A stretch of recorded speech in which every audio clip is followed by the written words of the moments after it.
We are live. Over to All you, right. Josh. Excellent. Thank you. Mr. Brandon. Yeah, good to be here. I'm excited about this one. There are more midfielders. Like the forward one was like a nice warm up. There's like 3 times as many people to talk about, and we're still gonna miss a bunch of people. Like I think on last week's pod, the player that we missed was Frankie Mooney's kid, who he was like classic middle child syndrome with Muniz. That's true. In the middle style. That's true. Okay. All right. Shall we do a proper start here? Yeah. Kick us off. Got all my technology lined up here. All right. Yep. Hail cheaters. Welcome to the Always Cheating Podcast. My name is Josh. I'm here with Brandon. Brandon, how are you? Fantastic, Josh. Here we are with the midfielders. As you noted before we went fully live, too many midfielders to count. Mm-hmm. Forwards are sort of a selective group. Right. The best strikers of the ball. Yeah. Then later on next week, we're going to do defenders and goalkeepers. We don't really think about them too much. Midfielders, this is where we get into like the quantum realm of FPL, right? Yeah, and I think obviously we've talked on earlier pods. I guess is this now our third pod of the preseason? I think it is. Yeah, third. Yes, it is. Third. I think. We did our reaction to the game last week.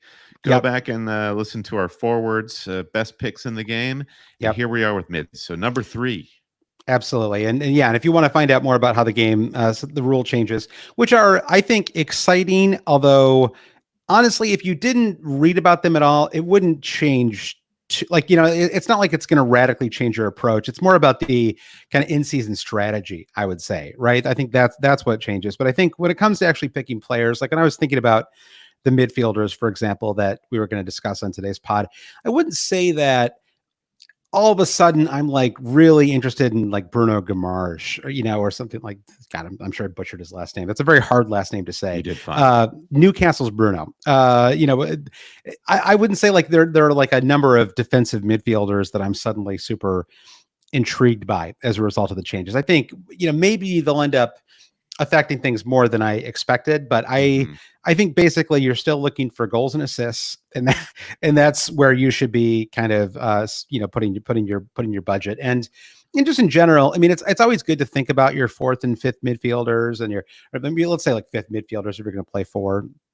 Some people might play 5 across the middle, right? And that's a different strategy too. But when it comes to those kind of cheapish options that are going to be benched most of the time, I think you're really just looking for starters, right? And so on today's pod, we're basically going to do the same style of ranking that we did for last week's pod, which is to talk about our elite tier, Brandon, our Hall of Famers, maybe if you could say that, or our All NBA first team, if I can keep that metaphor going.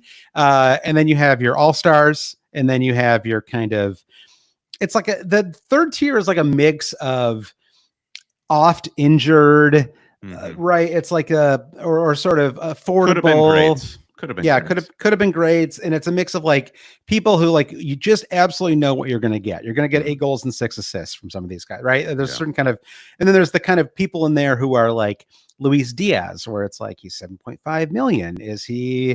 Could he explode under slot? Is there some change? And but it's actually, it's interesting when you look through some of these too, because like for example, did you know that Luis Diaz had 32 starts last season? If you would ask me how many times Luis Diaz had started last year, I would have been like, I don't know, 25, right? He got injured a lot. Yeah, we had this discussion on the pod last season all the time where you were the skeptic of Luis Diaz and I was I don't understand the skepticism because he starts every game. Well, I like the pick.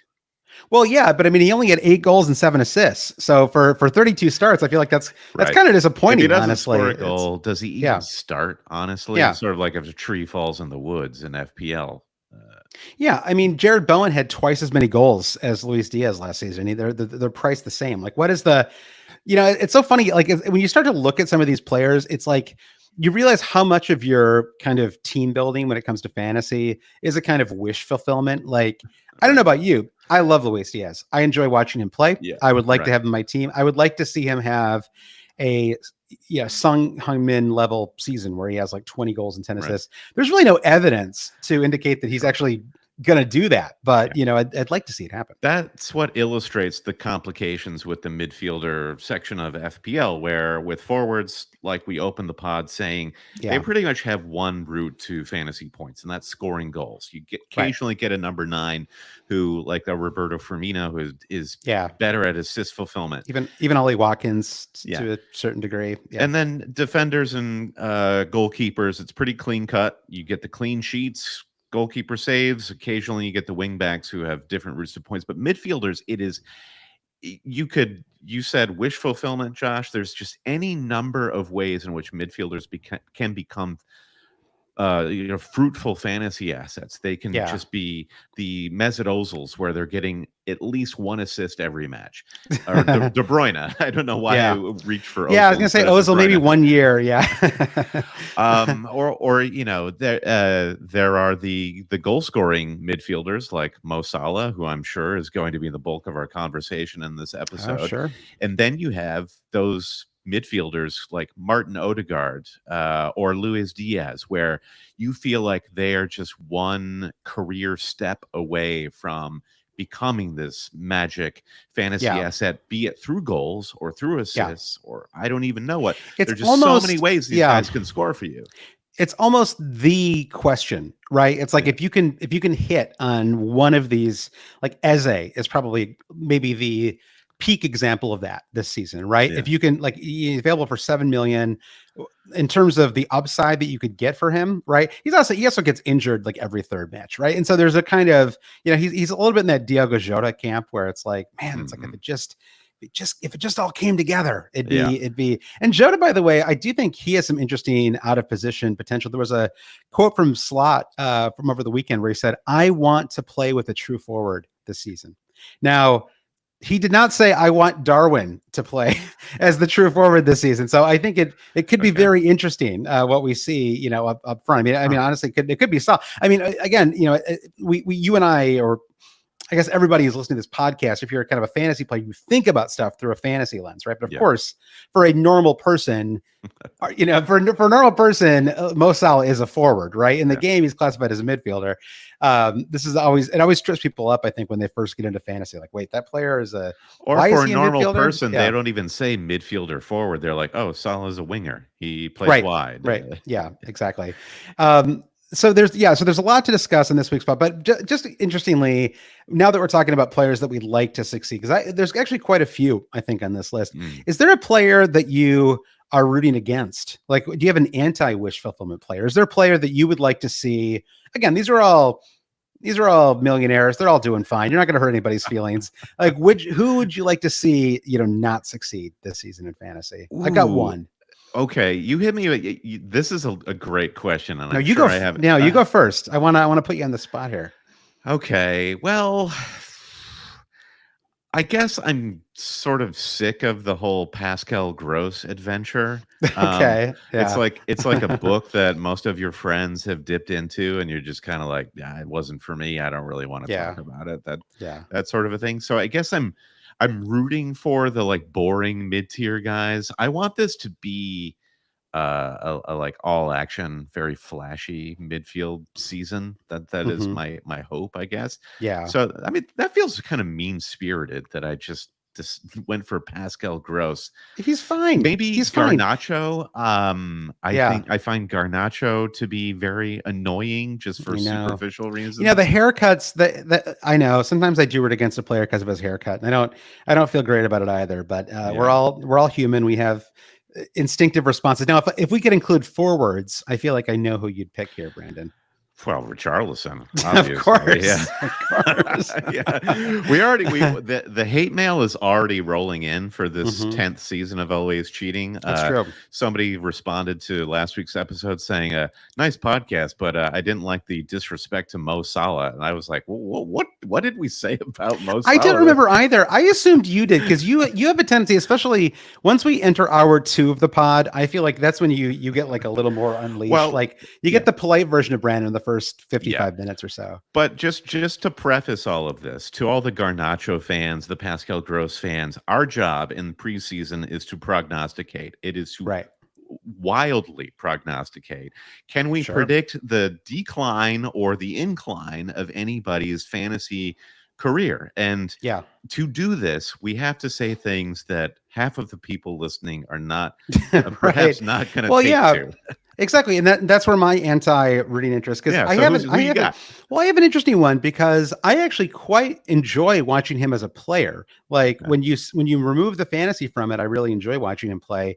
But for me, it's Bruno Fernandes. I just find it very tiring to have him in fantasy. Like it's very, when you have to watch him in matches and you've got like a fantasy stake in him, the screaming at the referee, the sort of, this sort of like the almost brilliance of his game, and to a certain degree, it's because he doesn't, he hasn't really played with a true forward in a few seasons, right? You sound like Bruno Fernandes's parents. Like you're watching your son from the stands, and you're like, well, my son isn't performing to what I think the standards I hold him to, and then you move on to the second phase of just blaming everybody around him. Exactly. That's pretty much. I'm like a sports dad with him. I mean, I thought he was good this summer for Portugal. I mean, the whole Portugal problem, of course, was that they all had to, be work kind of Ronaldo. Subservient to Ronaldo. Exactly. But he's one where I'm just sort of, I think I'm kind of done with him in fantasy. So sounds like we're not going to be super high on Manchester United. Well, I don't know. Kobe Mainu. I mean, he's kind of interesting. And actually, I mean, we'll talk about Garnacho too. We've actually covered everybody now, Brandon. So I think, you've already, the download's already been registered. You can feel free to, stick around through the first ad break if you would. 5-star reviews only. Then you're all good. Yeah. Subscribe on YouTube if you're listening that way. All right. So let's jump into the pod though, Brandon. Let's kick things off though. I was actually on an Always Cheating scouting mission last night. Love to hear it. Went to Yankee Stadium to watch Man City host. Well, I suppose they hosted. I mean, they were, the NYCFC plays there, and Man City are the parent club. The mothership hosted in a way, right? Yeah, exactly. So I saw Man City play AC Milan. We did get a little Christian Pulisic sub appearance. I think that what was that like in the stadium when he came onto the pitch? Good, rich, warm applause. I mean, it was an American crowd. Like they were happy, rich and warm. Well, I mean, like it was like the 81st minute of a friendly when everybody good had already left the pitch. There wasn't too much and a lot of fans had probably already left the stadium. Now, do you think there were more people excited to see Jack Grealish and Erling Haaland there than to see Pulisic? Like, what was the sort of the fan depth chart there? It was it's actually quite a balanced. Maybe I shouldn't be surprised because New York is such an international city, but there was quite a balanced mix between AC Milan and Man City supporters. A lot of Man City jerseys, and I do wonder if part of it was because it's at Yankee Stadium, and so you probably had NYCFC fans. And although I definitely saw more Man City kit type stuff than I did, and not too many scarves. It was like it was almost 90 degrees. I don't know what that is in Celsius. 12 or whatever. A silk scarf in that kind of weather. Yeah, exactly. They did have some half and half scarves that I thought they didn't look great. Also, it's called like the DirecTV World Soccer Tour or so. There's like, first of all, you can call it football. Like, come on, I think we can handle football. And then it was like the DirecTV was these huge letters, and I don't know problem with DirecTV, but it was like, I feel like last year was a little more. It was called like the International Champions Tours. And it was a better name. It sounded more like it's some kind of a fake tournament. Exactly. Yeah. Give me something. Let's get to the FPL sort of it. So give us the read on Man City. What did you think about Erling Haaland? Well, I mean, Haaland scored, I think, in the 12th minute. He looked great. I mean, I think he was very involved. I thought Oscar Bob looked great as well. I mean, he's like the next. Well, we'll see what happens, right? I mean, if Alvarez leaves this summer, I think he could get more minutes, but he has like Cole Palmer-ish potential if you were to move on, somewhere else. We talked about Julian Alvarez. I don't know why I just decided to drop the J there, but I'm doing it. I'm going with it. We talked about him in our Forward podcast last week, and I was sort of, we were both speculating about his future, and I didn't realize at that time that Alvarez is in the Argentina Olympic squad. Is that right? I didn't realize that either, actually. The fact that he's in the Olympic squad says to me that he's all but guaranteed to be sold off, because that's basically Man City saying to Alvarez, listen, you don't need to worry about your minutes at the start of the season because you're not playing. So go to the Olympics. That's interesting. I actually missed that. I knew that I knew that Mateta was playing for the French team with Lacazette. It's such a funny and Michael Elise too. There's some fun players on that team. It doesn't matter. It doesn't matter anymore with him. Sure, yeah, he's gone. At that point, it didn't matter, Brandon, because he's already gone. Seen all the fantasy points. But yeah, I think I mean Alvarez. Well, so I thought Oscar Baba good. I actually thought Grealish looked kind of irrelevant. He was really not involved at all in the play, and maybe that was because I was on the other side of the pitch, and but I really felt like it was honestly Oscar Bob that I thought was really was the more impressive of the two kind of wingers, I guess you could say. I mean, I was shifting around a lot. It was loose. It was not like the tightest, of formation, but it wasn't. I mean, it was not super sloppily played. I thought it was kind of on par with. Remember we saw Brighton, Newcastle last summer. It was on par with that. It was a fun experience. I ran into Boston Prof, a longtime Patreon supporter. Yes. That was really fun, and his family, and his son especially was a really cool guy. I mean, he's a kid, but he was just like he had all these kits, and he's just like he was like a basically I want my 7-year-old to turn into a football fanatic the way he is. But yeah, I would say I brought my 7-year-old. It was their first ever soccer match, and in Quinn, I would say that Quinn had the most polite bad time that a person could have. They really did not enjoy any part of it, from the crowds to the match. They just kept saying, I don't know what's going on. And I was like, and then it's just a classic. Any parent knows this too, where you're like, well, let me try to explain it to them. Like, I don't want to hear it. I don't want, I don't know what's going on. And I really don't want you to even try to explain it to me either. So that was an interesting. And so, we did leave a few minutes early, and that's how I know I'm like officially a dad now too, because I was like, well, we were able to sit down in the subway on the way back because we left early enough, and so that was. Listen, we had season tickets for NYCFC at that godforsaken baseball stadium. The best thing we could ever do at any match is leave early. Leave early or stay around. Like go to those like the bars that line. Yeah, because I have to admit though, I mean, I'm glad that NYCFC is moving to the new stadium by Citi Field, because it really, listen, they did the best. Whatever. I mean, like, I don't want to nag NYCFC or MLS or anything like that, but watching a football match / soccer match in a baseball stadium is not a great experience. It just, you never quite feel like you're fully inside. Like, it always feels like an exhibition, it's just the vibe. It's a tougher vibe to overcome, right? Like we were kind of behind home plate, right? We were sitting, and so our seats were amazing. They're like the most expensive seats for a Yankee game, but it's kind of like you can see home plate in front of you. You kind of, there's like an element of like you've got to like kind of suspend, your disbelief a little bit to really enjoy the match. It's the South Park movie Basketball all over again. Like, what if we grafted another sport onto a baseball diamond? Yeah, I have one last question about this match that I think we should save until next week, because every preseason match that I'm now seeing, City are like leaking tens of goals. Yeah, and they did concede 3. I don't really know how representative it is. I mean, they did have Ederson, although who knows what's going to happen there with him. And so I don't really know if we almost ever. I mean, we'll see who they start the season with. I think that's really the one question that we can't really answer at the moment. Is who's going to be ready for game week 1? I think we'll have a better sense of that over the next couple of weeks. I mean, I think that for the kind of anyone, I'd honestly say from like a Europa League level on down, they're just going to get those players back into the squad. But a club like Man City that has enough squad depth, they can wait a little bit longer, I think, to give players, full time kind of back into the squad, which I think, like someone like Grealish. No one's going to read into these results, goals or goals conceded otherwise, but it's just to me it's very interesting when talking about Man City, because they always have the highest rated defense or close to Yeah. with like low value in the Hmm. defensive fantasy assets. So Yep. it's always like a very fraught sort of subject. Okay, so Yeah.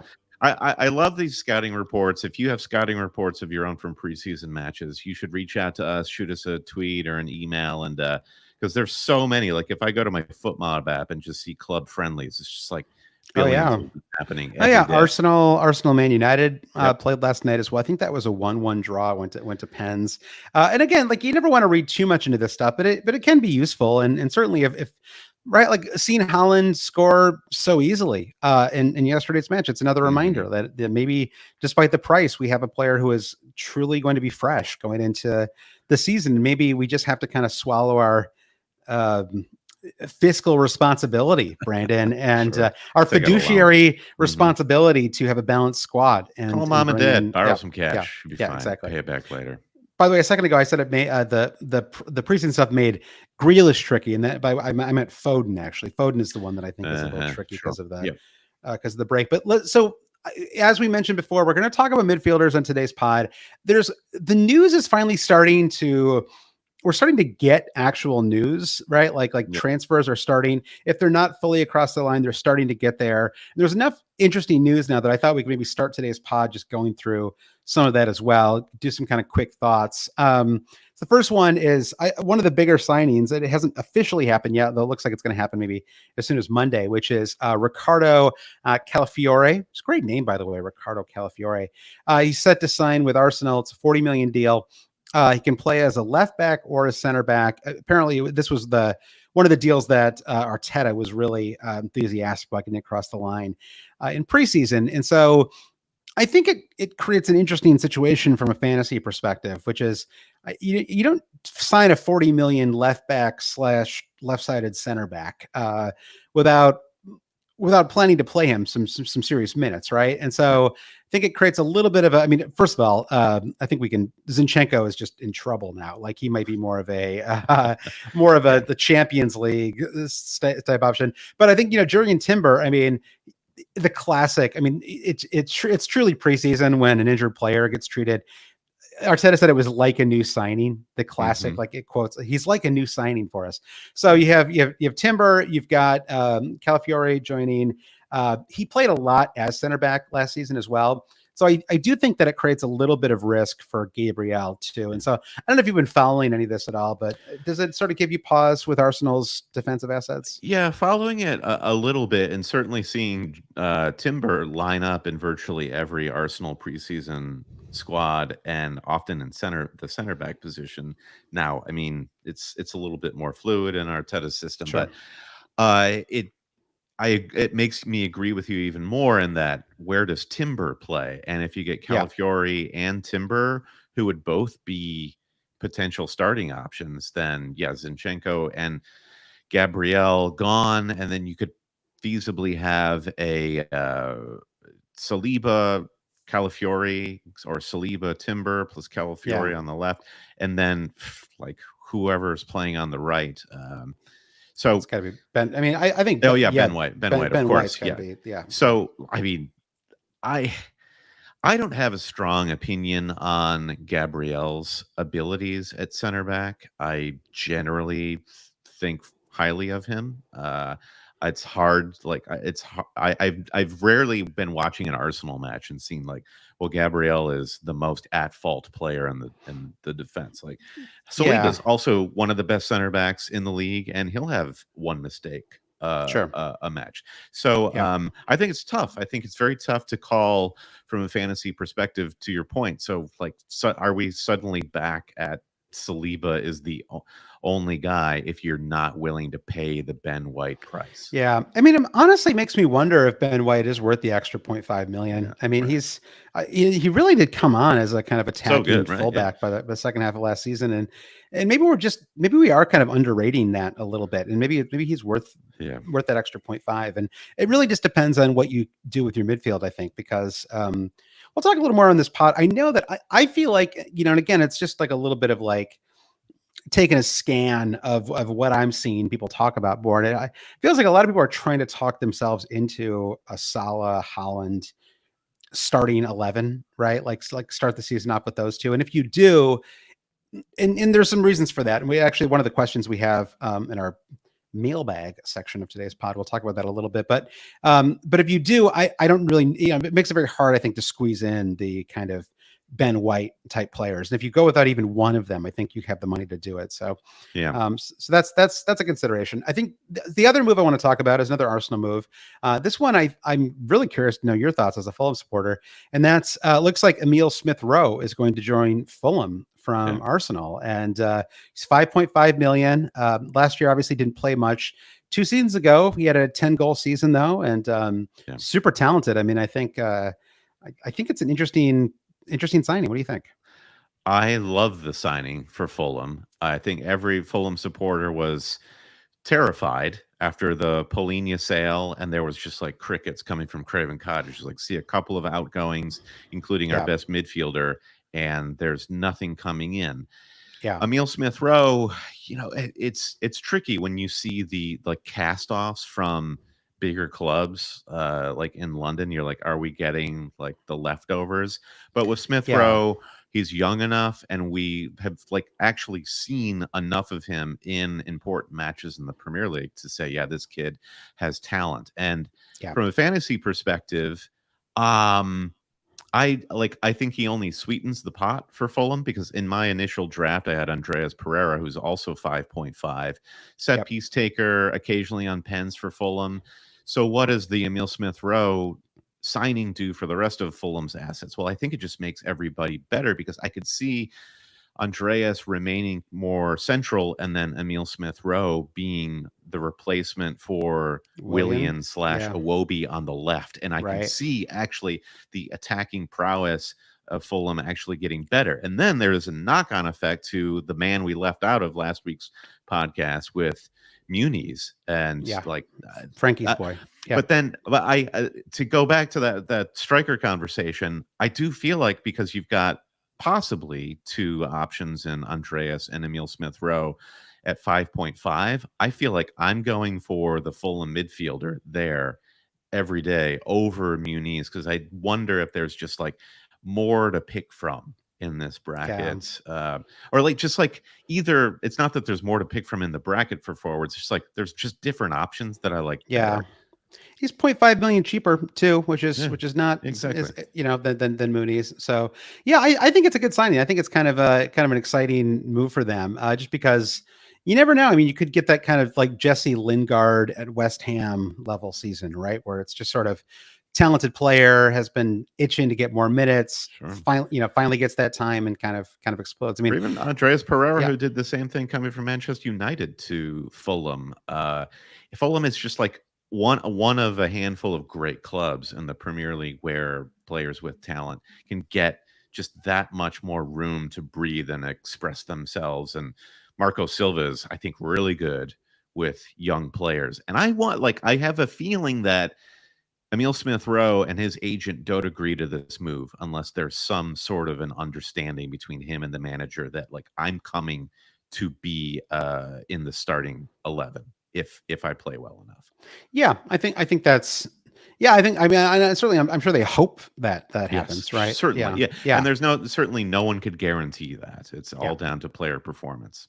All right, well, we've got a couple other ones. We can just kind of bang through these real quick. But I thought it's interesting to see Sarr join Crystal Palace from Marseille and Watford's Sarr. He's only 26 years old still. It feels like he's been around forever, but he's still young player, talented, 15 million. So they use some of the Michael Elise money to bring him in, I suppose. Yeah. And I like it as a move. I mean, it feels like I was looking at his FPL returns, right? Just to like, he didn't do too much in Marseille. Like he's never totally kind of turned into who we thought he might be, right? There was always that amazing match where he exploded. I think he was basically single-handedly responsible for ending Liverpool's unbeaten season to that point. Unreal match. Yeah. Yes. Mm-hmm. So, but I think that's kind of a fun deal. He's still not in the FPL game, so he doesn't have a price yet, but I kind of like that as a move. Me too. For sure. Yeah, no comment. No further comment. Yeah, a couple other quick hits. And again, if you have no comment, then we'll just go through. But Everton has a deal in place to sign Ireland center back Jack O'Brien. I think the big news here is basically this could end up leading to Branthwaite moving on to Man United. They've been sort of going back and forth on a price there. So we'll see what happens. Philippe Jorgensen signs a deal with Chelsea. And this is Maresca wants an additional goalkeeper capable of using the ball well with his feet. Right. Every modern, football manager brand wants that ball playing, a keeper who can use his feet. So I could use one myself, Josh. Yeah.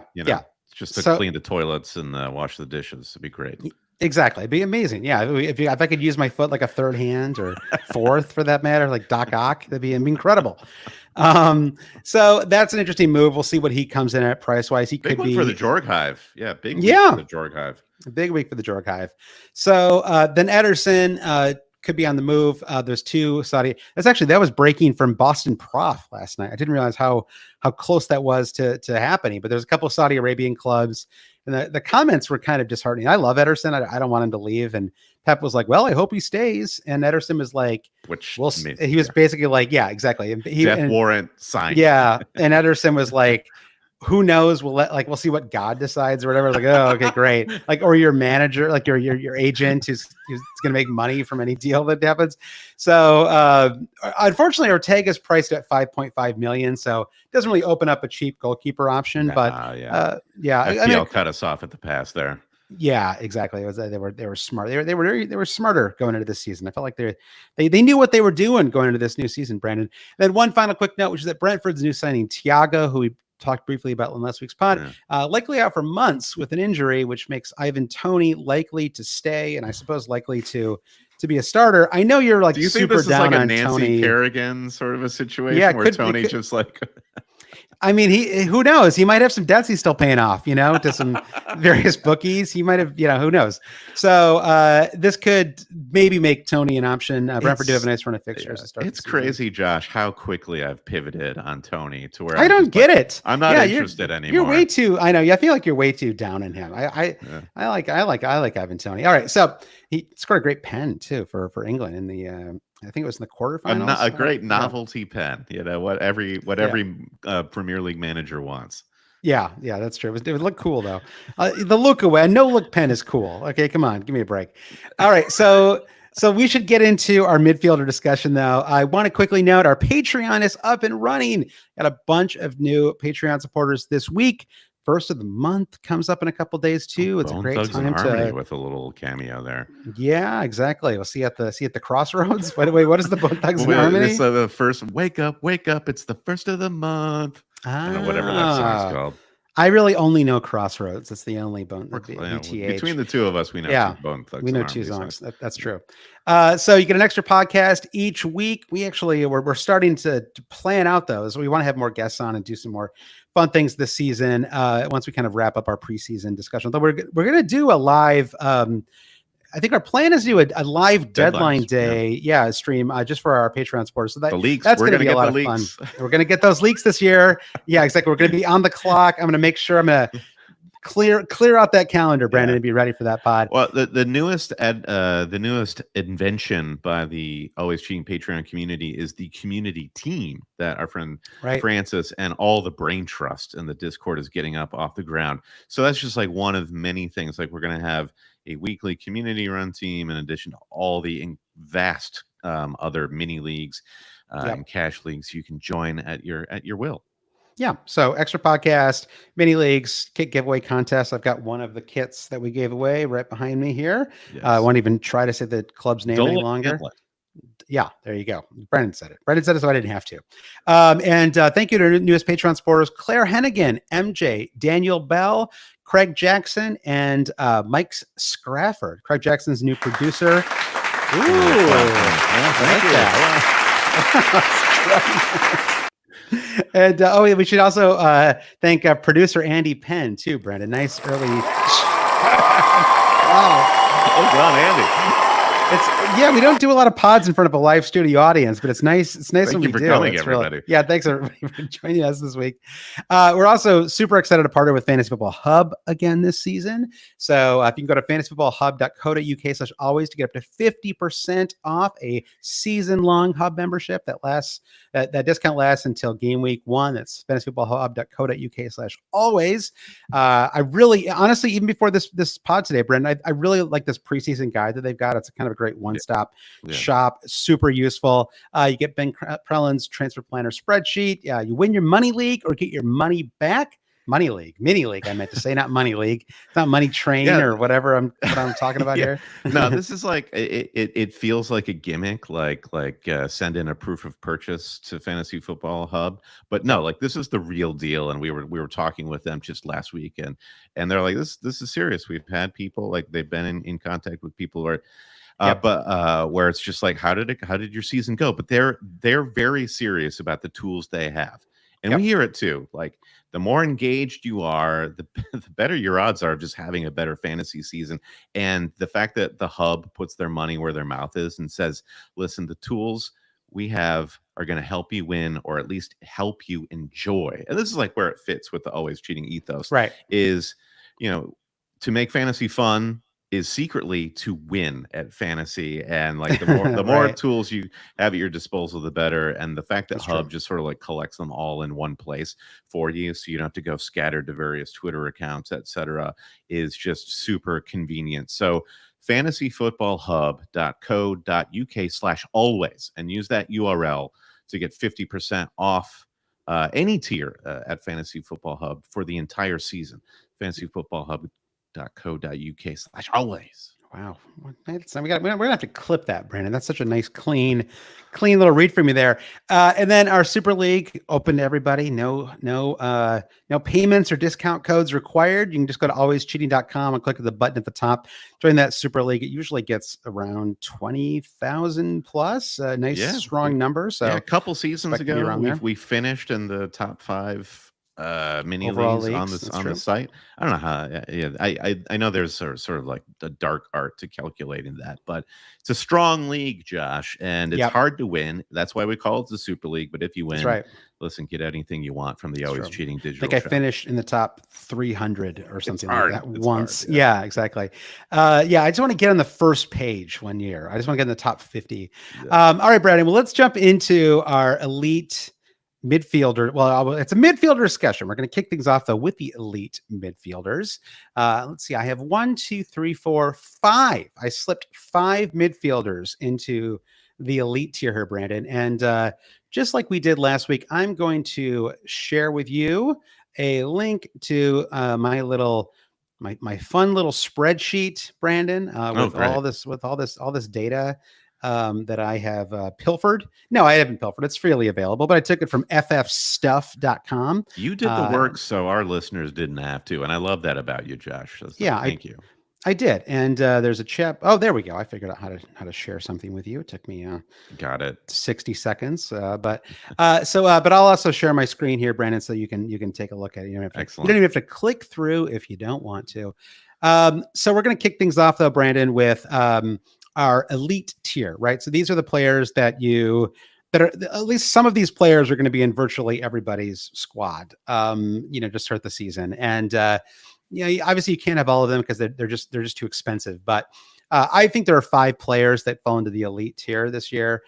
Palmer, Salah, Saka, Foden, and Son. And in some ways I feel like Son is being a little overlooked right now going into the season. And so I want to talk about him more, but I will say he's 5th out of 5 on these aren't even necessarily in order, Brandon. That's just kind of the order that I put them together. So let's kick things off though with Cole Palmer.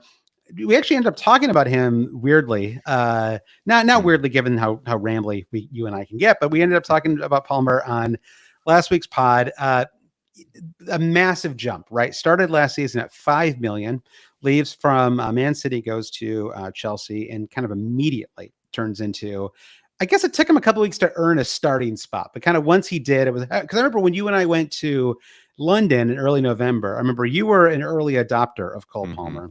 It really should have helped you have a better season. I don't really know why I didn't do more, but you were an early adopter for Cole Palmer, and and I remember like I was not sure still if I wanted Palmer because I wasn't wholly convinced that he was going to hold down a starting spot, right? And this stuff is also obvious in hindsight, right? I mean, now he's banging in goals in the in Euro elimination matches, but at the time it was like no one really knew what he was. Yeah. Who is this guy exactly? It's like the way we talk about Oscar Bob now, right, Brandon? It's like, oh, there's a lot of potential there. So, but he explodes. Yeah. He starts last season at 5 million. Now he is 10.5 million, the largest ever season over season price rise.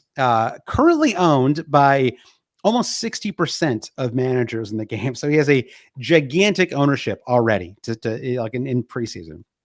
Highly owned and understandably so, right? 22 goals, 13 assists last season.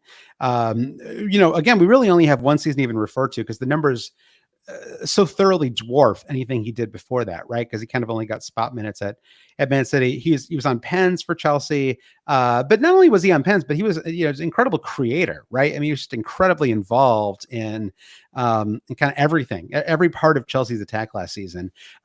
Finished top in bonus points for midfielders last year as well. So just, a spectacular player, spectacular season. I know he's kind of like the first name in your team sheet going into game week 1. And so do you have anything you want to say about Cole Palmer? Yeah, I want to pivot. I want to walk back everything I said last week because I have gone in my current draft, I've gone for a Mo Salah draft, and we can talk. Oh my God. Last week you were like, he's the only player that's a lock for my squad. So I can't like realistically say anything to contradict that. Like I still feel like Cole Palmer is incredible upside. My issue is there are a lot of upside players, and if you look at Haaland, am I willing to go Foden over Haaland, basically as quote unquote coverage? With Mo Salah, am I willing to go, I don't know, Gakpo, Szoboszlai for Darwin for coverage? Saka? Son? Well, no, I'm talking about like team by team coverage. Yeah. Do you believe in coverage though? I don't think you need coverage. Let's not do let's yeah. I don't necessarily, but this is just for the purposes of this argument and looking looking at sort of like the fixtures is I guess when you compare Palmer, the point is when you compare Palmer to the value that you're going to tie up in the likes of Haaland and Salah, is Palmer going to be worth it at 10.5? So meaning, is Salah going to be worth it at 12.5? You kind of gravitate toward, I think so. Like he has proven over the course of 6 seasons that he will earn that back for you. Well, let's take these two together then, because I am in team fade Mo Salah territory. And the reason why is I basically, he turned 32 over the summer. His goal and assist numbers have declined for 3 straight seasons. New manager, could be a little bit of, I don't know, just like the apple cart's like a little upset, right, with the new manager. I mean, obviously, I still think he's a 90-minute guy. I think he's obviously brilliant, right? It's not like I'm not making some case for him being like a worthless fantasy asset, but I think at 12.5 million, I just think his price should be a little lower. Honestly, I don't know that you're necessarily going to get that much from him. And I'll bring in a third player here, Brandon, because we're talking about elite territory, which is Heung-min Son, who is, or Son Heung-min, excuse me, who is the forgotten. I feel like he's kind of the forgotten man this offseason. Less than 10% ownership, despite playing Leicester in game week 1, right? So part of the appeal of Salah is that he plays a promoted team in game week 1. Well, you've got that with Son as well, right? And another player also had the season off to rest, had better, overall returns than Salah did last season, right? 17 goals, 10 assists, less than 10% ownership. And perhaps most importantly, he is 2.5 million cheaper than Mo Salah. Like it frees up so much money that you can spread around your team. So for me, I don't know that I am convinced that Salah is worth owning from the jump. I don't know if I can quite see it. Counterpoint. Okay. Fixtures. So let's look at Arsenal or at Liverpool's fixtures to start. They are away Ipswich. Okay. They are home hosting Brentford, Manchester United. They famously just put goals past United. Then Yeah. it's Forest and Bournemouth, both back-to-back home matches, and then Wolves, Palace. They have, of the top 6 teams, the best opening run of fixtures. So the case for Salah in this, for us to start the season in game week 1, is not necessarily like, in a vacuum, do you believe Salah is priced correctly? In a vacuum, do you believe Salah's career is on the decline? The question is, in a vacuum, in game weeks 1 through 6, Yeah. where are you going to be if you don't have this guy? Like the Yeah. upside with him versus Palmer, Son, Saka feels like it. You can easily make the case that it's worth it for Salah. That's what I'd say to that.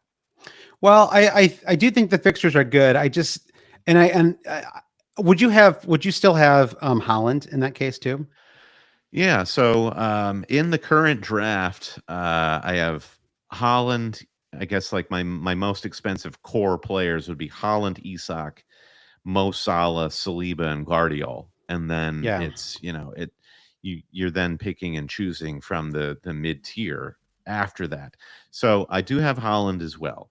Where I miss out is clearly Arsenal. Like, I have to duck and cover Arsenal. Right. Could bury me there. So this is the what we need to figure out as we head into the game week 1 deadline is, which team are we going to try to fade? Is it Yeah. City? Is it Liverpool? Is it Arsenal? Or is Yeah. it this and then going back to Palmer, or is it this Chelsea team that were very frustrating last season, Yeah. and has a new manager that is unseen in I the just Premier League? yeah.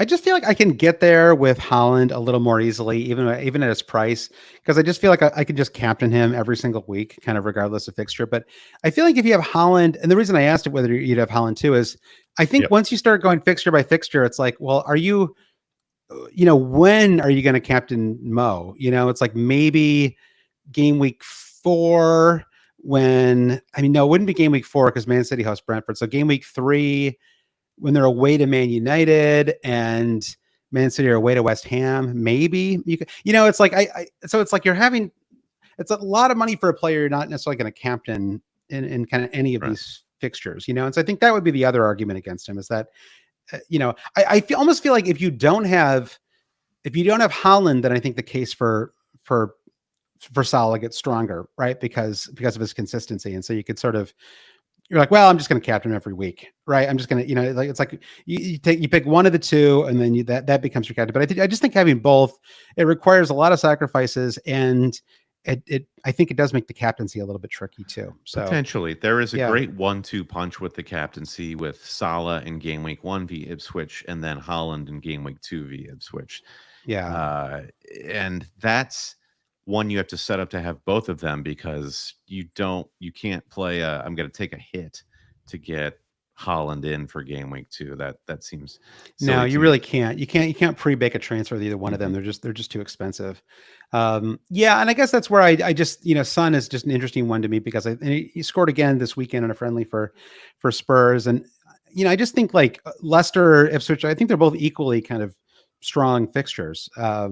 to start off the season. So anyway, I'm just throwing out some other options because I don't feel like I'm seeing Son talked about enough, maybe given that you're kind of getting a pretty similar player to Salah in a lot of ways, but for a lot cheaper. So again, just throwing these out there. Okay, how about another somewhat forgotten player here, Brandon, which is Saka, who right 10.5 million, so kind of in another kind of tricky price point option, cheaper than Mo, but still once you're in the double digits, you're entering a pretty heightened territory, right? 10.5 is the same price as Palmer, for example. 16 goals and 12 assists. One thing that's interesting is he almost exactly matched his XG and XA last season. I just thought it's kind of interesting. You compare it to someone like Phil Foden, who had 19 goals and 10 XG. Just like, how did that happen? Just like, bangers from the 18-yard line, basically. I guess, yeah, I know, but like 19 from 10 feels crazy to me. Like, yeah. And it didn't feel like it was like a fluky 19. Like he was awesome, but it's just a weird. Yeah, he was in full flow. I mean, your original questioning, opening this episode with, is: are there going to be midfielders you're rooting against? Yeah. The problem with Saka is I hate rooting against Saka for reasons that everyone listening will understand. Sure. If you're not a dyed-in-the-wool Spurs fan, he's just like such a fun player to watch, and it seems came across really well in that Amazon TV show too. The whatever that was called. The you know what I'm talking about. Behind enemy lines with Arsenal or something like that. I don't know. Yeah. But I just feel like he is always the player most likely to bury your game week if you don't have him. Now, you can't go through dry spells and spells where you're like, man, it's sort of similar to Salah last season. You're like, does this guy ever leave like the touchline? He's so far kind of drift a little bit, so far out, and you watch Arsenal play, and you're like, well, God, I have Saka, but I would love to have one of these more central guys, even Trossard, because they seem a little bit more involved. But then when Saka just waves his magic wand, suddenly he does the thing. So I guess if you look at these top tier guys as you've laid them out, Josh, Saka feels like the one that I hate not having the most. Like you can sort of build a narrative around I could anyway. Having Salah, not having Son, not having Foden. Saka and Palmer just feel like they're the ones who are most nailed to be consistent performers for you week in, week out. Yeah, I think it's. I mean, Saka is. I honestly think Arteta plays him too many minutes, and I do wonder if with some of the changes, one thing I haven't dug through enough. I don't know if you've done this yet, but have you started to dig through the Champions League stuff and how that's gonna change this season? And I don't know that you're gonna be able to play him as much as Arteta that is. Like, I do think that like he just can't play 90 minutes every single match anymore, right? It's like it's too much. So I have to admit I don't really. I'm kind of in the same boat as you, where there's part of me that's like, well, why don't I just get Odegaard and it kind of covers me on Saka a little bit? But then at some point you're like, well, should I just not have any Arsenal midfielders then, right? Because because like Odegaard is. I mean, he's 8.5 million. So it's pretty affordable, but he's not like the most. He's kind of like, I feel like his goals tend to come in like big spurts, right? It's like he'll have these kind of runs where it's like he'll get like brace, goal assist, brace, and then like 5 blanks. He's sort of like he can be a little streaky in terms of his FPL returns, much less consistent than Saka. To go back to your consistency point. Yeah, totally. Okay, so these are the premium guys. I guess. Well, Foden is the remaining one, and right. I think the most interesting thing you just brought up is how he outperformed his stats so remarkably last season. And so the question is, everyone was kind of expecting and waiting for Foden to get more minutes under Guardiola. He gets more minutes, and suddenly this great player emerges. He does not a lot, like a not really high functioning. I'm going to get into trouble here, but weird England team in the Euros. Yeah. I think people wondered, would we see more of Foden there? He kind of slightly frustrated figure. I feel like yes. Was he just a little unlucky? I felt like he was doing like a marginally things. offside goal that he scored that would have been pretty important to that tournament as well. But so you wonder, did he have a breakout season, or did he have an overperforming season? What do you think? What's your money on? I think it was a breakout season. I mean, there's no reason. We've never seen any evidence to think that he's anything but a totally brilliant player, right? Like arguably the England's best. I mean, up there certainly as one of England's best players. And so I think, he and Saka, I suppose, would be kind of duking it out at the moment for that spot. Bellingham will have something to say about that. You're right. Yeah, that's true. Maybe I'm too Premier League tunnel visioned here, but actually Bellingham, but would have a good guess. Although honestly, of the three, he probably had the worst Euros. So, but certainly a number of brilliant young midfielders and wingers for England. So I think that Saka does get tricky, because if you had to ask me to rank these elite midfielders, right? Like, and I was putting them in some kind of order, I would probably go and I'll stick to my guns on the Salah thing, just just from a price perspective. I would go Palmer, Son, Salah, Saka, Foden. So maybe I put Foden above Saka. I don't know. The thing about Foden is just that, I mean, I don't know. It's the same thing as Saka in some ways, which is that I worry about how soon he'll be able to start. It's hard for me to imagine Arteta not just throwing Saka out from game week 1, right? Just like throwing him in there. Whereas Foden, I could see him maybe getting like a bench appearance or something to start the season.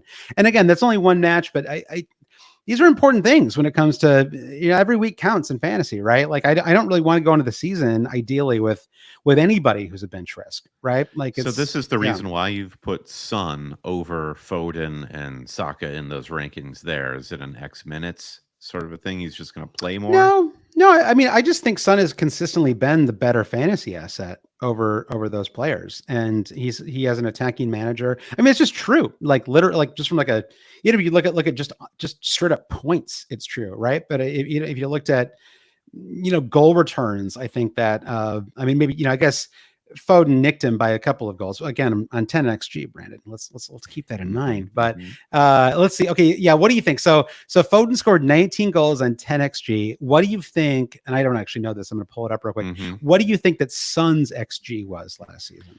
Son's XG was he scored 17 goals. Probably something like 15. 11-5. Oh, wow. So, but again, but although Son is sort of famously, I think he has very consistently outperformed his XG season over season. He's great. Yeah, exactly. Great finisher. Although Foden is too, honestly. And so I think that, so I just, to me, Son has earned that kind of top spot. He's kind of in a weird spot. Sometimes I feel like we don't always think about him as a truly elite fantasy asset. I think it's because he was kind of dueling with Kane for so many years. So, but what do we think is going to happen with Spurs this season? That's something we have not addressed. It's a similar situation with Palmer and Chelsea, where if everyone's already talking about Palmer and to an extent in Cuckoo, which we have to talk about in a minute. Everyone's kind of operating under this assumption that Chelsea are going to continue moving in the right direction. Whereas Spurs, who were going to win the league like within the first 6 weeks of the Premier League last season, suddenly everyone's like, well, the Ange experiment, maybe it's not going the direction you think it is. Et cetera. Well, so I guess I'm trying to agree with you here, in that I wonder if the Spurs narrative just isn't being cheered about enough or talked enough about. Whereas Chelsea, there is this weird, I guess, because Palmer was doing these numbers for fantasy in a really malfunctioning Chelsea team, you think the situation doesn't matter for Palmer and Chelsea, where it does for Son and Spurs. I think the situation matters in both cases, though. I mean, again, if Nkunku is going to get 75 plus minutes in most Premier League matches, I do think that's going to change what we get from Palmer. It could make him even better. I mean, he could barely be much better than he was last season, though, right? It sort of feels like if he's going to go anywhere, it's going to be down, or at least be kind of consistent. Although honestly, even a slight dip would still make him a good price at 10.5, right? Even if he only got 19 goals and 10 assists or something like that, right? Which would be that would represent a decline of roughly 10% from, in goals and assists. That would still make him a fantastic asset. He's merely Son Heung-min at that point. Yeah, he is merely Son. Exactly. Okay. Now I have to know what, then I'm not going to do the XG game all the time, but let's just do it one last time, which is Cole Palmer, 22 goals last season. A lot of pens thrown in there too, right? But what do you think his XG was? 22 goals. 18.5. 17.5. Pretty solid, honestly. Okay. I mean, it's pretty massive, honestly. Yeah. All right. Well, let's move on, Brandon, to our next tier here. Okay. Tier 2, which is our kind of all-star type players. Smash Mouths, brought to you by Smash Mouth. Yeah, brought to you by Smash Mouth, our this year's new sponsor. As Redbox sadly starts to decline, Brandon, we can't rely on video on demand at grocery stores when you get the Shrek DVD from Redbox, Smash Mouth is getting a cut. of that. Yeah, that's true. It's actually an incredible buy for them to bring in. And R.I.P. by the way to the Smash Mouth singer. It's really, Yeah. Weird as he was, yeah, he didn't yeah. deserve to leave this planet the way he did. No one does though, sadly. All right. So anyway, these are basically, you're going to have some of these players in your squad, 100%. They're starters, but they are not really reliable captain options. And in some ways they're the kind of, you get consistently strong returns, but you don't necessarily get, maybe they're not as explosive, or maybe they're a little more, maybe they're a little less consistent, right? Like we talk about, like Odegaard is at the top of this grouping, right? And Odegaard falls in that category because we sort of, fantastic player, but kind of like, okay, like he got 8 goals and 11 assists last season, which is fantastic. Excellent season. Yes. Had 15 goals and 8 assists the season before. So he almost flipped the kind of returns that he was doing. And it kind of feels like we know what we're going to get from him at this point, right? You're going to average out to roughly 10 goals and 10 assists. Like that's going to be, and obviously like when you remove fantasy from the equation, you're going to get, a terrific midfielder who's going to kind of link up the attack. He's going to do a lot of amazing things. And basically you give him some space kind of at the edge of the 18-yard box and he can do amazing things. Yeah. It feels like maybe they started to figure that out a little bit last season. I felt like he was getting closed down a little more than he was the year before. Yeah. But just from a pure fantasy perspective, I feel like you're basically getting what you like. You're getting an 8.5 million player. Like I would say he's not underpriced. He's not overpriced, right? Yeah. There's no value there, but you are going to get consistent returns from him at 8.5.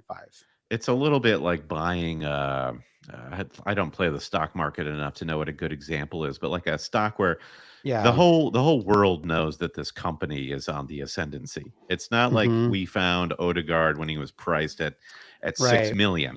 Like Odegaard is like, just to beat this metaphor, like he's not going to overachieve the 8.5 price tag based on the last couple of seasons with Arsenal. And if he does, it would be because he launched like the Odegaard iPod or something like that. Yeah. Is he like a mutual fund or something like that? A CD, perhaps. Yeah, maybe. Yeah.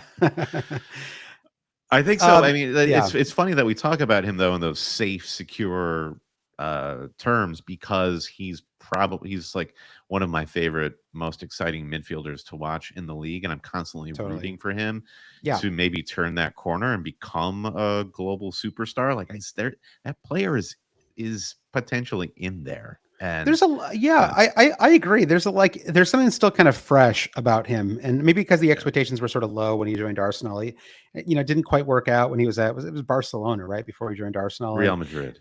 It was Real Madrid, right? Yeah. So it didn't quite work out there, and it was Real Madrid because there was the worry: do we have like another Ozil situation in our hands? And I know you and I can never go like a single pod with he's been gone for like 3 years, and we still denigrate him in like every pod. But no, he's though. You got to take the good with the bad. With I could do it week in and week out. I know, sheer body language alone, it was really easy to root against him. A rich man's Adele Taraps or something. So, but I like watching him play too. I like watching the next guy on our list here too, which is Eze.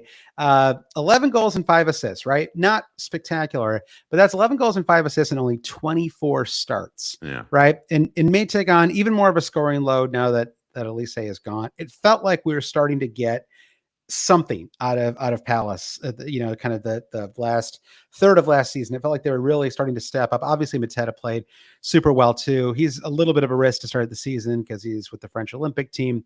But at the moment, we've got a healthy Eze. This has always been the problem with him. Can he stay healthy?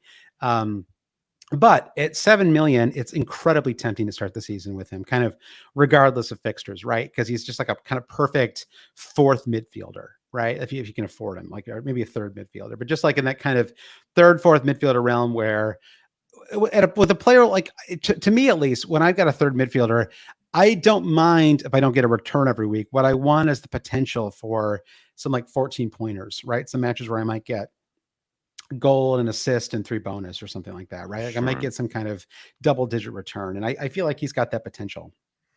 Yeah, and Crystal Palace, like that run of form at the end of last season coincided with the arrival of Glasner, and he instated like a new tactical brain into this club, and they were ready to receive it.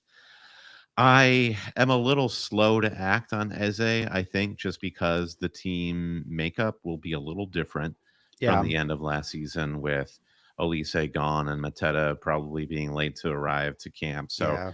I I'm not so quick to warm up to Eze. So we'll see. I'd love for him to do well, but he's not going to be in my game week 1 squad. I'm not saying he is a lock, but I would like to find a room for him, Yeah. Brandon, if I can Well, if I can make it work. So Gordon of Leon Gordon, Anthony Gordon, Yeah. Gordon from Tony Newcastle. Gordon. Yeah. He's got to be basically neck and neck with Eze, and I would rate Gordon just consistency at home at St. James Park for Newcastle. Oh, yeah. I just cannot Oh, yeah. imagine a fantasy manager going for Eze over Gordon.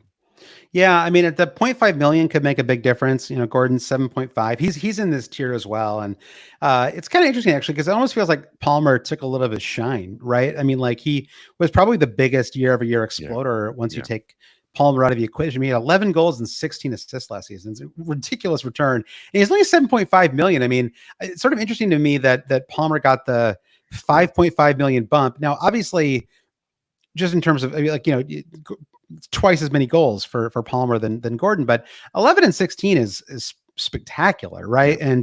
And we saw it too. It didn't feel fluky. It didn't feel like he was sort of the only one in the squad who could do something. It was like it felt like, and again, especially strong in home matches, not as strong away, but it wasn't like he exclusively got returns in home matches. And I think at 7.5 million, he's a terrific option. And I think if you go with if you end up going with Holland and Wally Watkins up front, right? And you're just like, I just can't get there with, I can't get Isak. I just can't afford to have that much money up front, especially if you're going to go with someone like Salah. I think maybe Gordon helps you fill in that gap, right? Because you're sort of, it's so funny that we keep doing this like coverage thing, because I really tried to think this way, but I do think that they have one of the best home fixtures for game week 1, right? And it is always nice to just sort of put a strong foot forward to start the FPL season, right? And so to have somebody for that Southampton match, and somebody is at 7.5 million, won't necessarily destroy your kind of team structure. I think I think he's great. And again, when I was putting these kind of tier 2 players together, I wasn't doing it in order necessarily. So it's not like I think Odegaard and Eze are necessarily better than Gordon.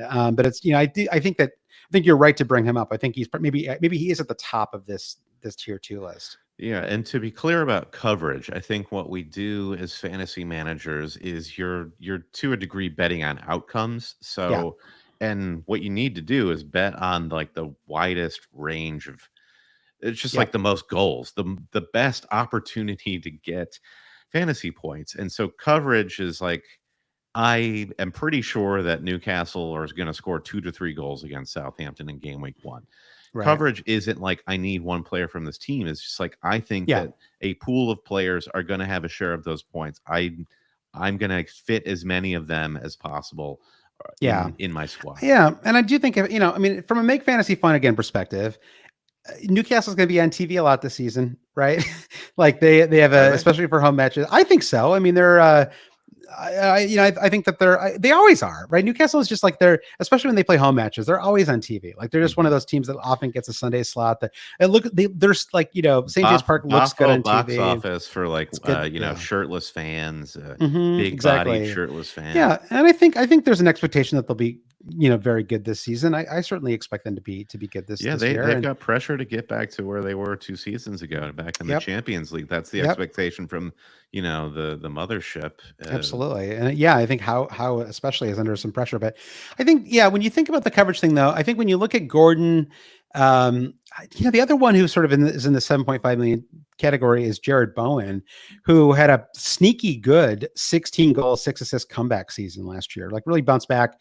Again, not a player I feel like I'm seeing a lot of people talk about, but at 7.5 million, another very reasonable price. And I think this is where Odegaard gets tricky and where coverage can be a trap, right? Because if you ask me, again, in any like 5-week stretch, any of these players could outperform the other. And maybe maybe, when you start to get into this kind of tier 2 players, these are players that you're going to be spending transfers on, right? Trying to move back and forth, trying to target fixtures and things like that. If Newcastle have a run of 3 home matches and 4, maybe that's when you want to bring in Gordon. But if you just ask me, like, by the end of this season, rank how many points Bowen, Gordon, and Odegaard are going to score, I would probably go Gordon, Bowen, Odegaard, like in that order, right? And, with Odegaard third. I'm not like 100% sure about that, but I at the very least, I think like they're all going to be very close to each other, right? And Odegaard is a million more, so I think that there's something to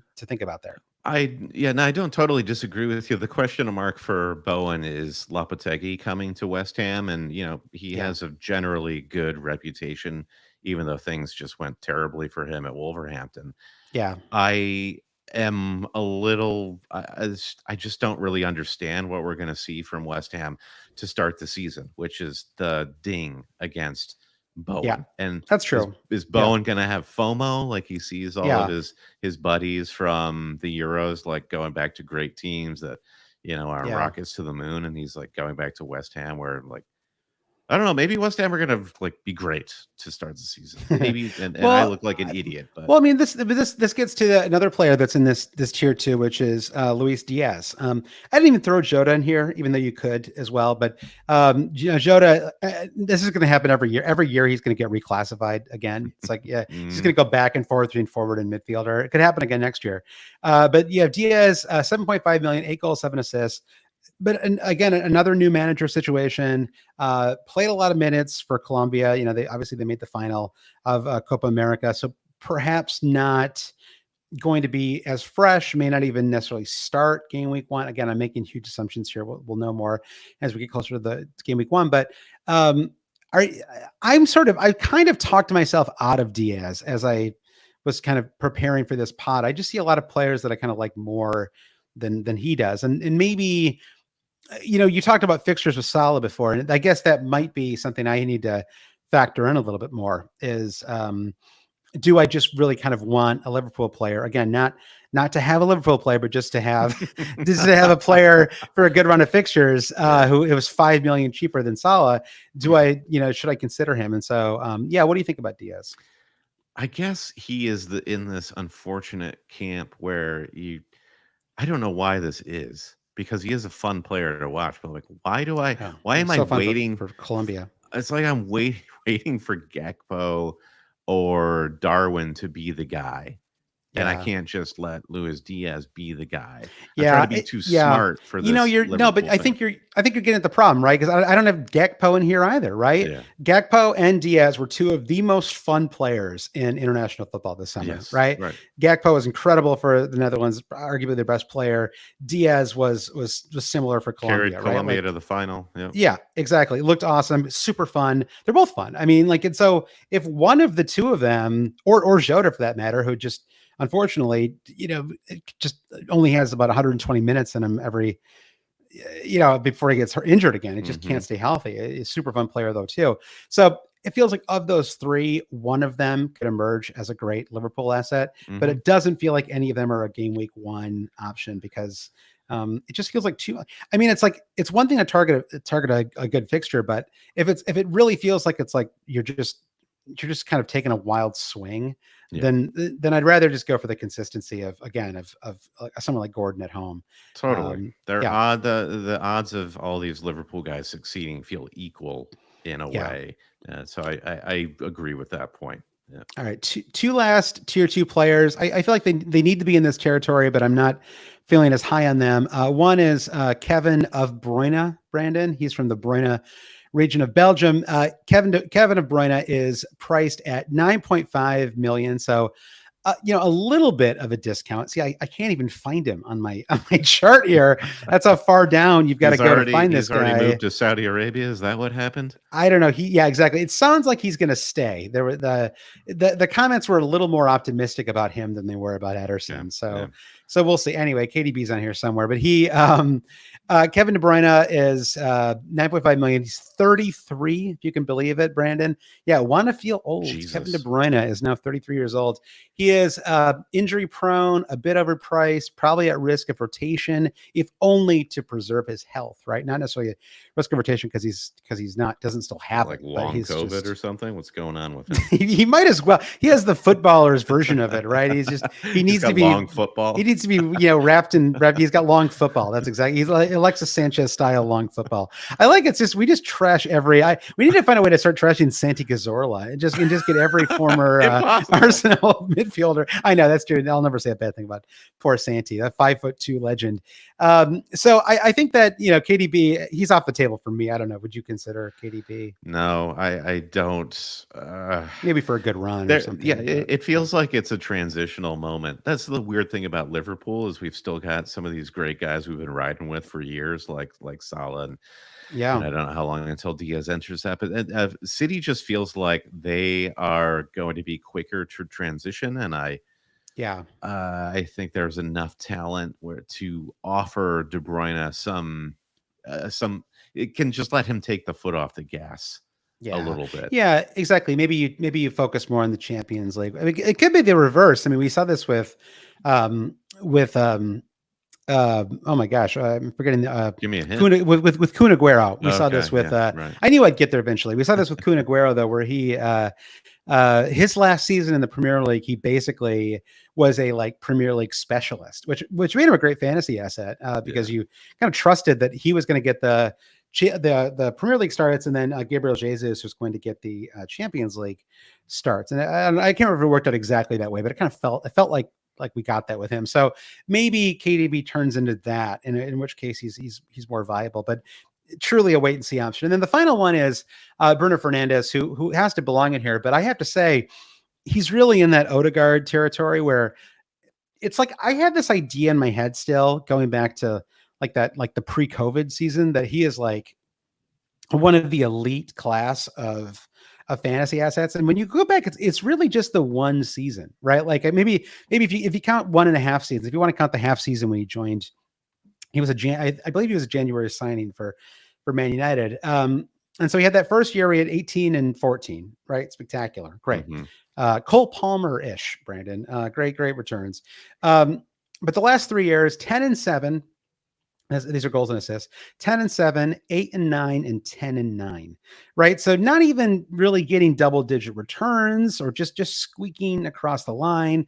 And again, maybe you blame some of this on the talent that's around him, and maybe with Garnacho and Mainu, emerging, that helps him a little bit. But I'm just sort of inclined to believe that that's what we're going to keep getting from him, right? And if so, I'm just not sure that he's worth the money, right? You're just sort of, to me, it's like if you were 7.5 million or even 8 flat, maybe I like him more. But to me, I rank him below almost all the midfielders that we've just talked about in this section. It just seems like the least possible fun you could have with a fantasy pick, and that's easy to say until he starts getting a lot of fantasy points. But the narrative around Manchester United is like they've made a couple of interesting transfers, young guys.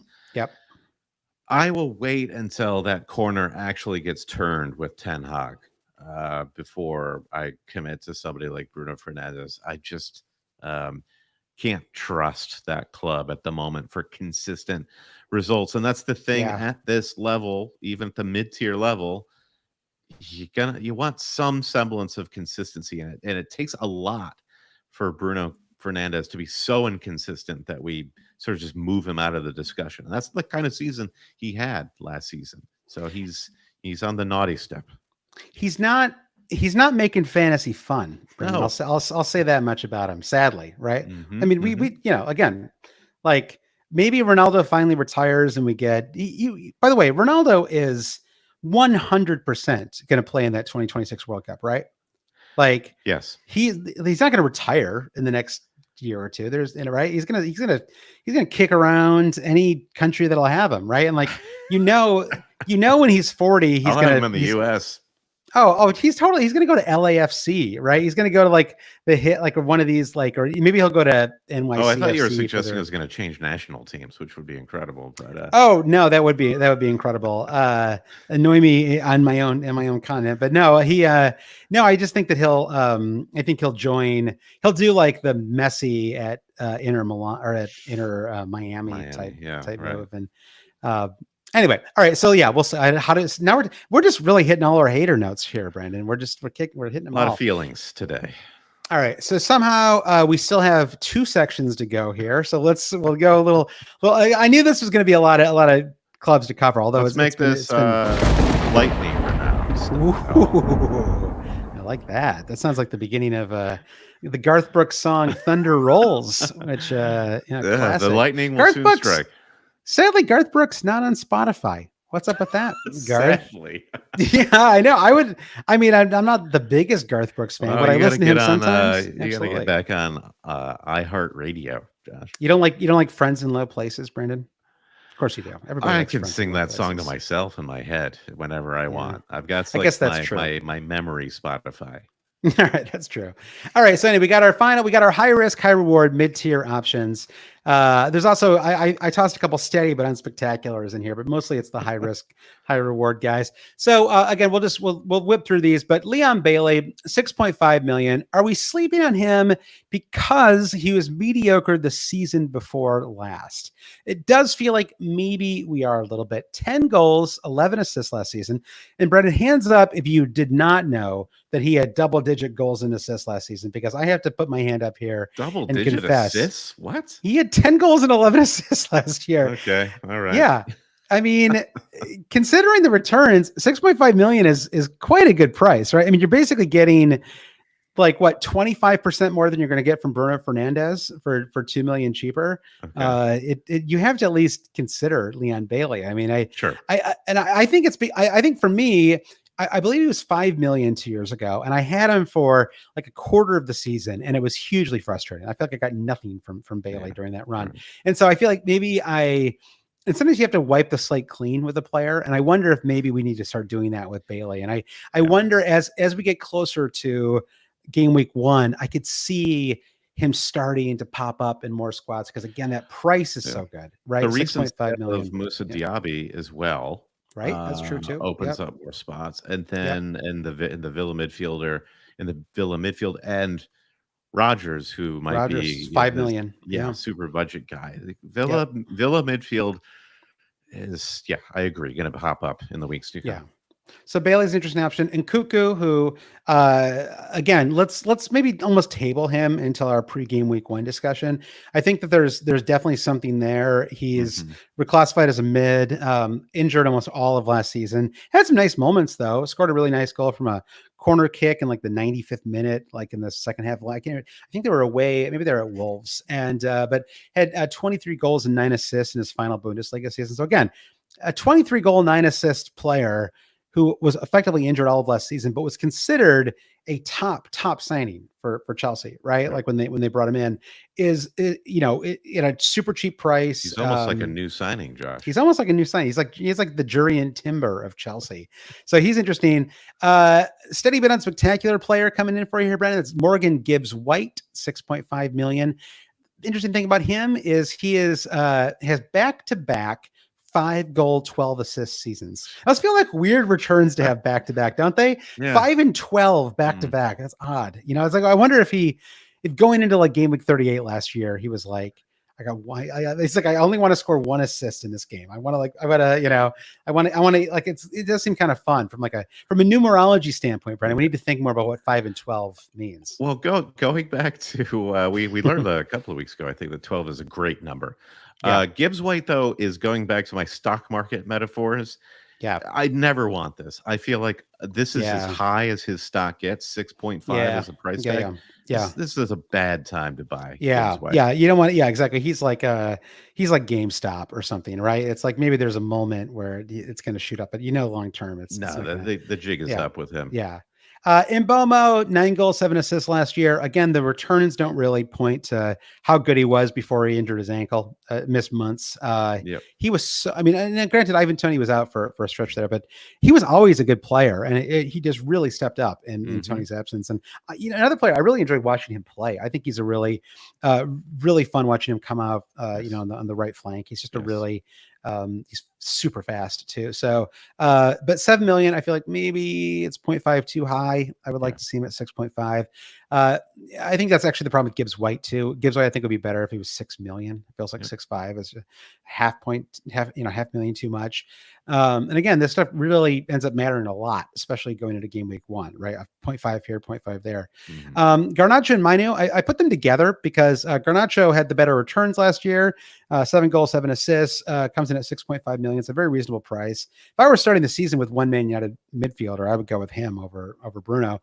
But Mainu, I just thought he looked really good for England when he started to get minutes. And so I just wonder if maybe there's something there for him. And I don't know if you necessarily start game week 1 for England, but I mean for Man United, put him in your FPL squad, that is, for game week 1. But I think that he's an interesting option for sure. I'm surprised to hear you say that, because you typically shy away from the more sort of like ball holding, ball controlling sort of point guard players. I don't see him as an efficient fantasy asset.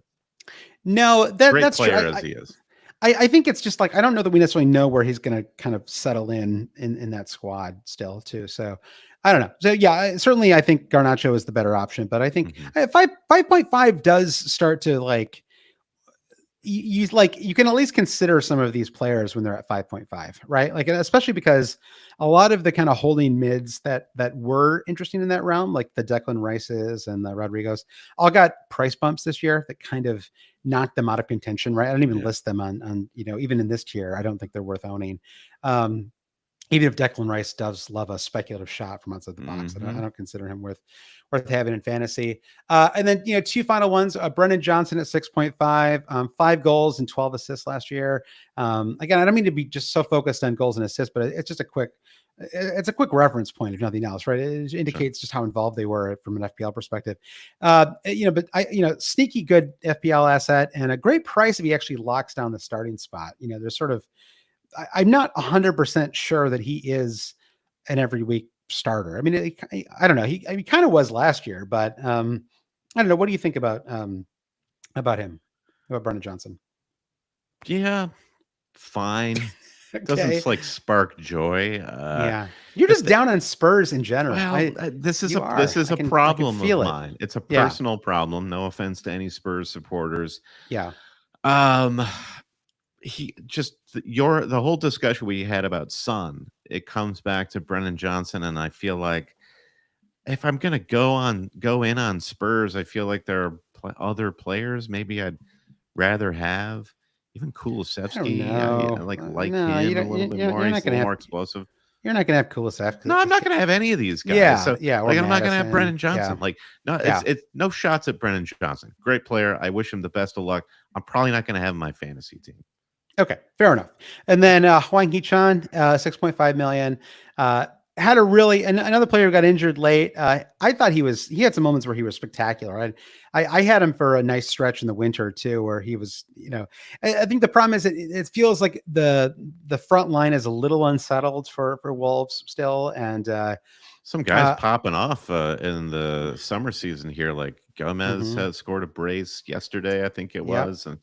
And Sarabia was really good down the stretch last year as well. So there are some interesting players for Wolves. I don't feel like I have a handle yet on who I'd want from Wolves, if anybody, right? And so, but I did want to throw him in there because he had some great moments last season, and so he deserved a shout out. Brendan, all right, we're going to finish off though with tier 4, which are midfielders from promoted clubs.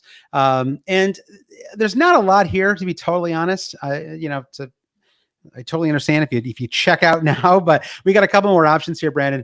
Dewsbury Hall left Leicester for Chelsea, sadly. So he's a fun player. I was sad to see. He's doing the Danny Drinkwater. He pulled the old Drinkwater. So he The midfield is still a little up in the air for Leicester. You got Abdul Fatawu. I'm not sure I'm pronouncing that correctly. Didn't watch a ton of championship football, I have to admit, Brandon. So my pronunciation may not be totally there, but 7 goals, 13 assists, 5.5 million. And then Steffi. I like that. Stephy. Steffi Graf is finally in the league. Steffi Graf. Yeah, they say there's no second acts in life, Brandon, but Steffi Graf has proven us wrong. Now, Steffi Mavididi, and he was the second leading scorer last season after Vardy with 13 goals. Now, I don't think anyone outside of Leicester supporters are going to have either of these two players, but just planting a little seed. There's a couple players to keep an eye on there. Yeah. For Ipswich, probably a similar thing. Connor Chaplin, I think, would be the player. We're actually hopefully going to have one of our producer patrons on to talk about Ipswich a little more coming into the season. But at the moment, I'll just say that Connor Chaplin, 13 goals, 8 assists, is a player to keep an eye on. Southampton. I can't wait for Connor Chaplin to score a goal and for Peter Drury to say how he took the other team to all the Stations of the Cross. Yeah, exactly. Oh, it's going to be miserable. Whatever he does, it's going to be, so Southampton at the moment, there's genuinely no one worth discussing. I'm a little, with apologies to friend of the pod, Lucy Brandon. I'm not sure, not sure what we're going to be getting out of Southampton this season. And everyone's really cheap, at least. So that's something.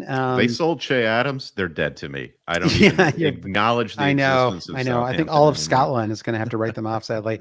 The other Carlos Alcaraz, the non-tennis playing Alcaraz, had some moments, remember, a couple years ago. Yeah. Rebo, they're 5 million. There's some even cheaper options there. Adam Lallana is back there, Brandon. So he's a nice, the return. Yeah, the good times will never end. The one thing I will say, though, is you have a couple 4.5 million options from these promoted teams, and sometimes that is handy. I could even see myself having one of these two players if I end up starting with a kind of 4 across the middle to start the season. Harry Winks, long time, former Spur. Draft. Yeah, Harry Winks, locked in starter. I think I was looking at something about him on the hub. I think he averaged 89 minutes last season per match, right? A locked in starter. Nabbed 2 goals. You're really just getting appearance points and consistency there. But sometimes that's all you really need in a fifth, in a fifth midfielder. You just need somebody in case a couple players get injured or whatever. Yeah. And then Ipswich, if you want to go a little off you just be a little bit different. Massimo Luongo, 37 starts. So, that's like 90% of the championship season, basically. And had 3 goals and 1 assist. So slightly better returns. Again, these are your kind of defensive mid, holding mid type options. That's what you're going to get for 4.5 million, even from the promoted clubs. But, at least we got a couple options. I feel like, was it last year where there was like no 4.5s? There's just like nobody. Yeah, it was like, you just went into the season, you're like, I don't really know like who I could even have for this spot. I think Thomas Suchek at 5.0 was my 5th midfielder for most of the season. Well, then it got so screwy because Cole Palmer was 5 million, and suddenly we all had more money than we knew what to do with because we were all starting him every week. So that's your midfielder roundup, Brandon. We actually did kind of do that lightning round style. I'm impressed. Yeah. Can I hear that lightning one last time? Oh, absolutely. When you hear this sound, we're going to run through it real quick. Yeah. Thank you to Garth Brooks for loaning us that drop. All right, Brandon. Well, let's wrap things up with a couple of questions. Jay Dizzle had a question about starting with Haaland and Salah, but you and I talked about that enough already. So I think we can scrap that one. I got 2 other ones though, Brandon. Yeah. One from Amar B says, do we go big in the mid this season instead of big at the back? If so, we'd need to go cheap at the back. He says props. The pros for this would be the bonus point change as well as a good variety of 4.5 million defenders. So are you thinking at all about having a 5 across the middle midfield? I guess that is more appealing to me than going really weak in the back. I'd rather play 2 forwards than have all like 4.5 to 5 guys, because that in the defense, because what that means is you're going without Arsenal defenders and probably a City defender. Yeah. So like maybe that can be worked, but it doesn't sit quite right with me. Yeah. So like, as you've just run through there in the lightning round, there's lots of affordable midfielders to round it out. Yeah. I think it's hard. That question becomes really hard to answer now, or it is hard to answer now. It becomes easier to answer once we start seeing these guys actually play and how they perform from a fantasy view. There are going to be a few standout Yeah. 5.5, 6.5 mids. And once we understand that more in the reality in the game, then I'll be happier to Yeah. ditch one of my forwards and go five Yeah, across the midfield. use one of your 5 transfers Yeah, to yeah, yeah, I think, and one thing I did notice when I was putting this together was I like a lot of the 6.5 million mids. I think there are a couple of 4.5 million mids. I don't love the pool of options at 5 million, 5.5, or 6, right? That is, yeah, I find that to be a little bit of a dead zone in terms of what you're getting. And it does feel like some of the players who could have been 6, like Gibbs White, came in at 6.5, and it just, so I think, it does make things a little bit, it just makes it, I think, maybe a little bit easier to have 4 strong midfielders and one 4.5, right? Because it's yeah. just harder to get. I don't know, like, yeah, because I know that I'm not going to go into the season with all kind of 4.5 or 5 million defenders, right? It's just going to be very hard to do. And Totally. also, like, I'm sort of, I don't think I'm gonna. I really don't think I'm gonna get there with Salah and Haaland. I think that's one too many. I think I made what I think is a strong case for not having Salah. But if I do have Haaland, it's really, I don't know how you can have Haaland in your squad and then have 5 strong midfielders too, right? It's going to be Yeah, really hard to do, especially if you yeah, throw Palmer in there as well. So I do think it's going to be an interesting. Yeah, it just feels like you can maybe get. It's like if you don't have 5 strong midfielders, but you could still have like 4 good ones, right? Like maybe you have like you have Palmer and you've got Gordon, and then maybe you've got like 2 good 6.5s, right? hmm And that hmm would probably means you can still have a decent third forward, and you can have like one premium defender and still hmm kind of make things work. Sure. So I think that there are some options, but I think if you go 5 across the middle, it probably puts you in a position where you've got like a really cheap third forward, for example, like somebody you just Yeah. wouldn't ever want to start. Yeah. Okay, I'm seeing the next question here from Moffat, who asks if you could just go ahead and clear up what to do with Chelsea on all fronts. That would Yeah. be most appreciated. They look a special kind of mess through 2 preseason matches, and Cuckoo is so appetizing, but they look like they could take 2 months to get under Maresca's system. So we kind of touched upon this in the Cole Palmer discussion of where does the premium price with Chelsea assets meet the unproven Maresca and the continuing sort of circus that is Todd Bowley's ownership? That all Hmm. sort of like points to Nkuku. Isn't Nkuku the solution? Like he's cheap, he's a way into this team, or Yeah. is that just sort of like a fraud fantasy signing? And that why do you want anything to do with this team if you believe all of this to be true about the circus of it all? It just feels like you could make that like there's a bunch of new managers. I think every season you get new managers, even at top clubs, and it doesn't necessarily, I feel like, take that long usually for players to kind of adapt to a new manager, right? And so, I mean, I think that I guess I'm not super worried about that, right? Because you can look across the Premier League. I mean, Liverpool. It's kind of the same.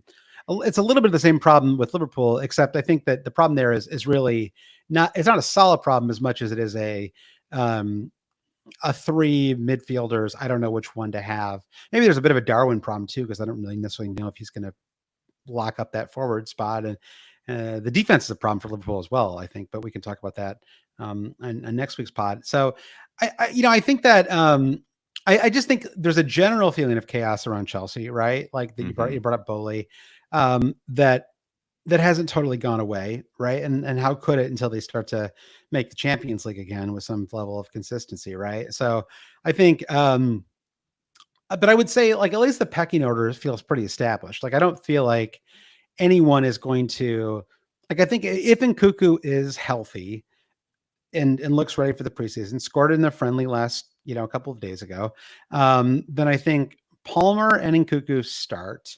And then everyone else is irrelevant from a fantasy perspective, right? Yeah. Like in terms Yeah. of the forwards and midfielders.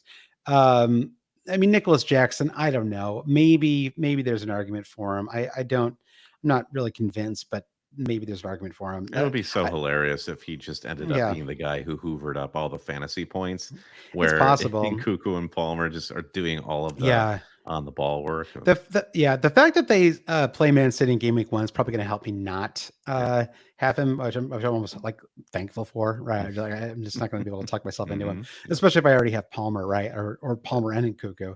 Certainly not going to have 3 Chelsea attacking options. So I think, I think it's kind of the same as it ever was. Well, I shouldn't even say that because it's really just it's Palmer and then a bunch of kind of guesswork. I think if you want to add Nkunku to the mix of interesting options, I think as I think you should, then that's fine. And I think after that, I wouldn't really consider anybody. Agreed. I have nothing more to add to that. What a good, well-rounded Chelsea discussion that was. I hope you're satisfied, question asker. Yeah. Well, we'll have more defensive stuff to talk about next week too. I think that's where there is some interesting that was questions. Moffat. I'll see you on the Wordle channel, Moffat. There we go. And speaking of that channel is part of our Discord. If you go to patreon.com/alwayscheating, you can get access to that Discord. Or if you just want to say thank you, if you enjoy listening to the pod and you maybe want to join our have another mini league in your life. We have our Patreon mini league just for Patreon supporters, so it's a little easier to crack than the Always Cheating Super League. And it's also just it's fun to be with some like-minded people. And so you go to patreon.com/alwayscheating to support us. Brendan, do you want to thank our producers? Yes, absolutely. Thank you to our highest tier Patreon supporters, Mike DePietro, Trevor Ingerson, Dave Wagner-Lodahl, our buddy Chris Howell.